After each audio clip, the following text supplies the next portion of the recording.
നമസ്കാരം. മലയാളി വാർത്തയിലേക്ക് സ്വാഗതം. ഒരു മെമ്മറി കാർഡിന്റെ ചുറ്റിപ്പറ്റി തിരിഞ്ഞ് നടക്കുകയാണ് കേരളം.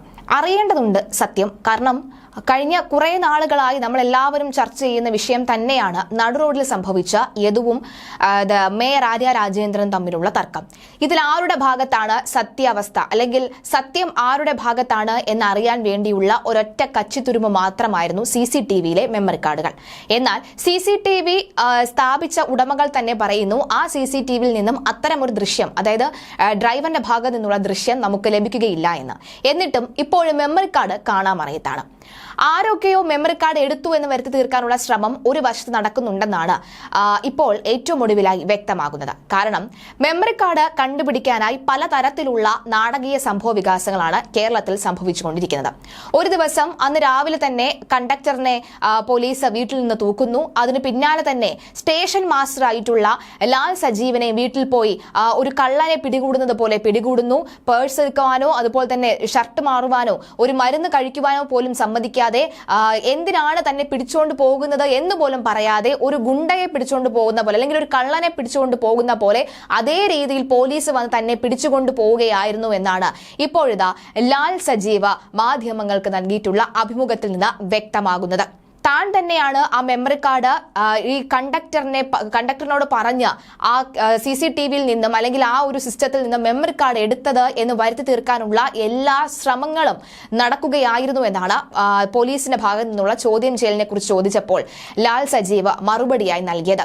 മെമ്മറി കാർഡ് എന്തിനു വേണ്ടിയാണ് നീ എടുപ്പിച്ചത്, കണ്ടക്ടറിനെ കൊണ്ട് മെമ്മറി കാർഡ് എന്തിനാണ് എടുപ്പിച്ചത് എന്നായിരുന്നു ലാൽ സജീവിനോട് മാറി മാറി പോലീസ് ഉദ്യോഗസ്ഥർ ചോദിച്ചത്. കാരണം അന്ന് രാത്രി കണ്ടക്ടർ ലാൽ സജീവിനെ വിളിച്ചിരുന്നു. മറ്റൊന്നുമല്ല, ഡ്യൂട്ടിയുമായി ബന്ധപ്പെട്ട ഒരു സ്റ്റേഷൻ മാസ്റ്റർ നിലയിൽ ഡ്രൈവർ ഇത്തരം കാര്യങ്ങൾ ഉണ്ടെങ്കിൽ അത് വിളിക്കുകയും ഒക്കെ ചെയ്യും. അതിനെക്കുറിച്ച് പറയാൻ വേണ്ടിയിട്ടാണ് അന്ന് ഡ്രൈവർ വിളിച്ചത്. അല്ലാതെ മറ്റൊന്നും സംസാരിക്കാനോ അല്ലെങ്കിൽ മറ്റൊന്നിനെ കുറിച്ച് വിവരിക്കാനോ ഒന്നുമല്ല. അന്ന് അത്തരം രീതിയിലുള്ള ഒരു ഫോൺ കോൾ ആണ് തനിക്ക് വന്നത്. അതിനെ ചുറ്റിപ്പറ്റിയായിരുന്നു പിന്നെ അങ്ങോട്ടുള്ള കാര്യങ്ങളെല്ലാം.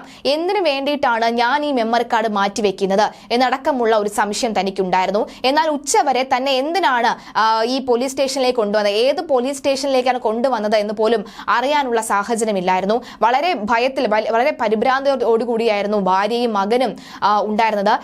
ഉച്ചയോടുകൂടി ഭാര്യയെ വിളിച്ച് പറഞ്ഞപ്പോഴാണ് താൻ കമ്മീഷണർ ഓഫീസിലാണ് ഉള്ളത് എന്ന കാര്യം പോലും ആ വ്യക്തിക്ക് മനസ്സിലായി, സ്റ്റേഷൻ മാസ്റ്റർക്ക് മനസ്സിലായത്. എന്തിനു വേണ്ടിയിട്ടാണ് എന്നെ പിടിച്ചുകൊണ്ട് വന്നതെന്ന് പോലും എനിക്ക് വ്യക്തമല്ല. പക്ഷേ ഈ ഭാര്യ പുറത്തിരുന്ന്, അതായത് ഈ ലാൽ സജീവിനെ പിടിച്ചുകൊണ്ട് പോയത് ഒരു കള്ളനെ പോലെ പിടിച്ചുകൊണ്ട് പോയതാണ് എന്ന് പറഞ്ഞ് വളരെയേറെ വിഷമത്തോടു കൂടി ഭാര്യ മാധ്യമങ്ങൾക്ക് മുന്നിൽ വരികയും സംസാരിക്കുകയും ഒക്കെ ചെയ്തിരുന്നു. അപ്പോൾ തന്നെ ഒരു ഉച്ചയോടുകൂടി തന്നെ ഈ സ്റ്റേഷൻ മാസ്റ്ററിലേക്ക് കാര്യങ്ങൾ നീങ്ങുന്നു, സ്റ്റേഷൻ മാസ്റ്ററിന്റെ തലയിൽ ഈ കാര്യങ്ങൾ കെട്ടിവെക്കാൻ ശ്രമിക്കുകയാണ് എന്ന് മനസ്സിലായതോടുകൂടി തന്നെയാണ് പോലീസിന് കാര്യം ഇതിനി കൈവിട്ട കളിയിലെ കാര്യങ്ങൾ നീങ്ങുന്നു എന്ന് വ്യക്തമായതോടുകൂടി ആണ് തന്നെ വിട്ടയച്ചത് എന്നാണ് ഇപ്പോൾ ലാൽ സജീവ പറയുന്നത്. എന്തായാലും മെമ്മറി കാർഡ് തനിക്ക് വേണ്ടി അല്ലെങ്കിൽ താൻ എടുത്തു എന്ന് വരുത്തി തീർക്കാനുള്ള എല്ലാ ശ്രമങ്ങളും നടക്കുന്നുണ്ട്. ഈ ഒരു രീതിയിലാണ് അന്വേഷണം പോകുന്നതെങ്കിൽ ഇതിന്റെ സത്യാവസ്ഥ ഒരു കാരണവശാലും മനസ്സിലാക്കാൻ കഴിയുകയില്ല എന്നും പറയുന്നുണ്ട്. അന്ന് 27-ാം തീയതി രാത്രി 10 മണിക്ക് കൺട്രോൾ റൂമിൽ നിന്ന് ഒരു കോൾ വന്നിരുന്നു. മിനിസ്റ്റർ ഓഫീസിൽ നിന്നുള്ള വിഷയമാണ് എന്ന് പറയുകയും ഉടൻ തന്നെ ഇൻസ്പെക്ടറെ സാവല്യം കോംപ്ലക്സിനടുത്തേക്ക് വിടണമെന്ന് പറയുകയും ചെയ്തിരുന്നു. ഈ കോൾ വന്നതിന് പിന്നാലെ തന്നെ ഇൻസ്പെക്ടറെ സാവല്യം കോംപ്ലക്സിലേക്ക് വിടുകയും അവിടുത്തെ പ്രശ്നങ്ങളെല്ലാം മനസ്സിലാക്കുകയും പിന്നീട് ഡ്രൈവറിനെ പോലീസ് കൊണ്ടുപോവുകയും കണ്ടക്ടറും ഈ ഇൻസ്പെക്ടറുമായിട്ടാണ് ഈ ബസ്സിൽ തിരിച്ച് ഡിപ്പോയിലേക്ക് വന്നത്. എന്നാൽ ഇതുവരെയും ആ ഇൻസ്പെക്ടറെ ചോദ്യം ചെയ്യാൻ വിളിപ്പിച്ചിട്ടില്ല. RTO അതിനുശേഷം വിളിച്ചിരുന്നു. അങ്ങനെ പലരും അതിനുശേഷം വിളിച്ചിരുന്നു. മന്ത്രിയുടെ ഓഫീസിൽ നിന്ന് അടക്കം കോൾ വന്നിരുന്നോ എന്ന ചോദ്യത്തിന് അതിൽ വ്യക്തതയില്ല എന്ന് പറയുന്നുണ്ട്. എന്തായാലും മെമ്മറി കാർഡ് ലാൽ സജീവ് എടുത്തു, അതായത് സ്റ്റേഷൻ മാസ്റ്റർ എടുത്തു എന്ന് വരുത്തി തീർക്കാനുള്ള പല ശ്രമങ്ങളും നടന്നിരുന്നു.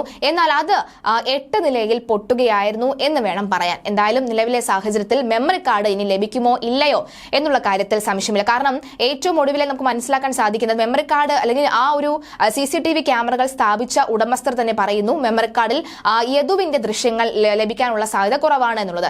എങ്കിൽ പിന്നെ ആ മെമ്മറി കാർഡിനെ കുറിച്ച് അന്വേഷിക്കുന്നതോ അല്ലെങ്കിൽ മെമ്മറി കാർഡിന് അനാവശ്യ പ്രാധാന്യം നൽകി കേസിനെ വഴിതിരിച്ചു വിടാനുള്ള ശ്രമമാണ് ഇപ്പോൾ നടക്കുന്നതെന്ന ആക്ഷേപവും പല കോണിൽ നിന്നും ഉയരുന്നുണ്ട്. എന്തായാലും ഗണേഷ് കുമാർ ഈ ഒരു കാര്യത്തിൽ പ്രതികരണം ഒക്കെ നടത്തിയിട്ടുണ്ട്. വരും ദിവസങ്ങളിൽ ഇതുമായി ബന്ധപ്പെട്ട് കൂടുതൽ പ്രതികരണങ്ങൾ വരുമോ എന്ന് നോക്കാം.